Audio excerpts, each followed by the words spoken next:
উপরে বহিরাগত এসে কোনো অত্যাচার মানছি না, মানব না। মামলা বাজারে এডিডির উপরে বসবাস করে 70 বছরে দোকানদারদের উপরে বহিরাগত লোক এসে কোনো অত্যাচার করবে, অত্যাচার বাকি সরকারের উপরে যা ঘটনাকাল ঘটিয়েছে তার জন্য আমরা জানাই ঠিক ঠিক বাকি যে আমরা জমায়েত হয়েছেন এখানে। দেখুন, এটা কালকে হঠাৎ দেখলাম কিছু লোক, দু একজনকে চিনি, তার ভিতরে দাদা নাম বললো সমীর গড়াই, আর কিছু লোক চিনি যেমন নিমাই গড়াই, আরও কিছু, এরা সব বিগত যে পার্টি ছিল তৃণমূল পার্টির এবং কিছু সিপিএম পার্টির বহিরাগত এরা এসে হঠাৎ করে দেখলাম আমাদের এক ব্যবসায়ীর ওখানে তার যাতায়াতের রাস্তার গাড়িপত্র বন্ধ করে দিল। তার সঙ্গে নাকি পুকুর সংক্রান্ত কোনো সমস্যা। হঠাৎ তারা স্লোগান দিতে শুরু করলো, দুর্গাপুরে কোনো এই এরিয়ায় কোনো অবৈধভাবে কেউ এডিটের জায়গায় ব্যবসা করতে পারবে না। আমরা আগের বছরেই এই বাজার ভাঙাভাঙি নিয়ে আমাদের এডিটের চেয়ারম্যান ছিল কবি দত্ত, উনি ভাঙাভাঙি করা চেয়েছিল। আমরা সেদিন হাইকোর্টে অবধি গিয়েছি এবং আমরা একটা রায় পেয়েছি যে আমাদের কোনো ব্যবস্থা না করে কিছু করতে পারবে না, বা করতে গেলে আমাদের সঙ্গে বসে কিছু করতে হবে। হঠাৎ করে এরা আবার এসে বলছে না, অবৈধভাবে কেউ বসতে পারবে না, সবাইকে উঠিয়ে দেওয়া হবে। তো আমরা সাধারণ ব্যবসাদার, কেউ আলু পেঁয়াজ, কেউ আদা লঙ্কা, কেউ একটু সবজি বেচে আমাদের সংসার চালাই। তো হঠাৎ করে এই বারে বারে আমাদের মানসিক চাপ কেন দিচ্ছে এরা, কেনই বা এরকম? নতুন সরকারকে আমরা এনেছি এই জন্যই যে আমরা একটু সুখে শান্তিতে করে কমবে, যাতে দুটো ছেলে মেয়ে সংসার আমরা চালাতে পারি।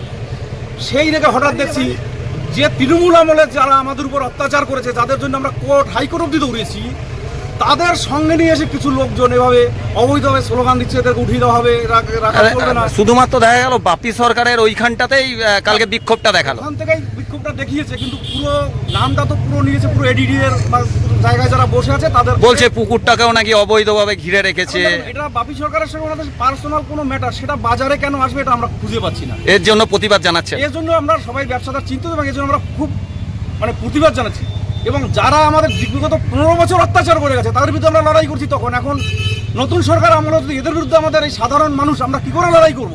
আমাদের রুজি রুটি কোথায় যাবে? এরা যে এরকম উল্টাপাল্টা বাইট দিয়ে আমাদের মনে ভয় দেওয়াচ্ছে, আমাদের বিভ্রান্ত করছে, আমরা কোথায় যাবো এদের নিয়ে? কি নাম আপনার? আমার নাম চঞ্চল হালদার। ঘটলো ব্যবসায়ীরা দেখছি জমায়েত হয়েছে, সাথে সাথে আপনারাও বিজেপি সমর্থকরা জমায়েত হয়েছেন, কি হয়েছে ঘটনা?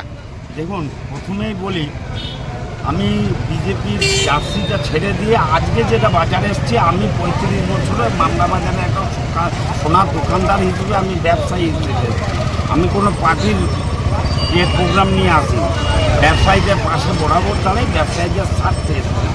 ঘটনাটা হয়েছে কালকে সমীর গড়াই নামক এক ব্যক্তি বাপি সরকারের এখানে এসে সব বহিরাগত লোকজন, বাজারের কোনো ব্যবসাদার ছিল না, বহিরাগত লোকজনকে নিয়ে এসে ওখানে বিক্ষোভ প্রদর্শন করে। কারণটা হচ্ছে ওর সঙ্গে বাপি সরকারের পুকুর নিয়ে একটা সমস্যা, যেখানে 32 জনের পুকুরটার ভাগ আছে, ঠিক আছে? সেটা তোমার সমস্যা, কেস কাঠারি হয়েছে, বিএলও হয়েছে, এডিডিএ হয়েছে, ওখানে মেটাও। তুমি বাইরের লোক নিয়ে এসে বিজেপির নাম করে ব্যবসাদারদের উপরে হামলা করা, এটা তো ঠিক না। তার বিরুদ্ধে বিক্ষোভ করা, এটা তো ঠিক না।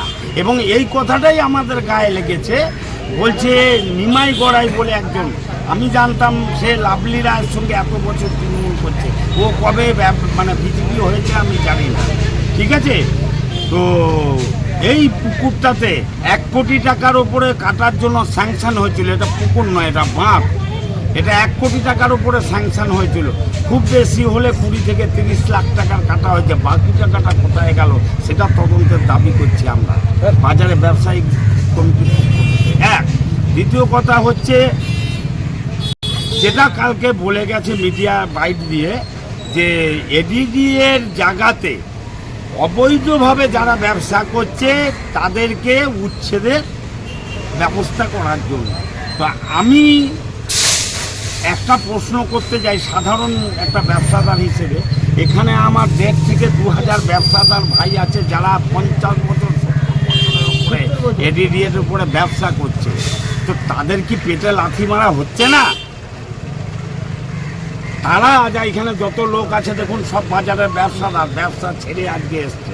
এই যে আলুর দোকান, মুরগির দোকান থেকে শুরু করে ফলের দোকান, টোটাল ব্যবসাদাররা জমায়েত হয়েছে একটাই কারণে, কালকে যে ঘটনা ঘটিয়েছে তার বিরুদ্ধে প্রতিবাদ। আমরা দেখলাম কালকে যে বাপি সরকারের ওইখানটাতেই ওরা বিক্ষোভটা দেখিয়েছে, কেন এমনটা কেন?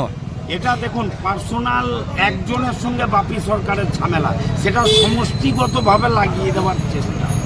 কি নাম আপনার? আমার নাম স্বাধীন।